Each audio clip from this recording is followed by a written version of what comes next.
মদিনায় বসে আবার হতাশ, আবার কাঁদে, আর বলে আল্লাহ আমার আগের উম্মতদেরকে কাউকে হায়াত দিয়েছো 2000 বছর, কাউরে দিয়েছো 3000 বছর, যারা কম পাইছে তারাও পাইছে 1000 বছর, ঠিক কিনা? যারা হায়াত পেয়েছে বেশি তারা ইবাদত করার সুযোগ পেয়েছেও। ওয়া আমার উম্মতি মা বাইনা 60 ইলা 70, কিন্তু আমার উম্মতের গড় বয়স হলো 60 থেকে 70। 60 থেকে 70 এর মধ্যে শেষ।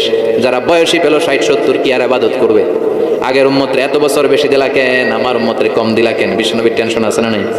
আবার হতাশ, আমার উম্মতের কি হবে? উম্মতি উম্মতি আজীবন কেঁদেছেন। আল্লাহু আকবার। ও নবী, ওদেরকে হায়াত বেশি দিছি, কদর দেই নাই। আপনার উম্মতদেরকে হায়াত কম দিছি, কিন্তু লাইলাতুল কদর দিয়েছি। লাইলাতুল কদর খায়রুম মিন আলফি শাহর, 1000 মাসের চেয়ে সেরা।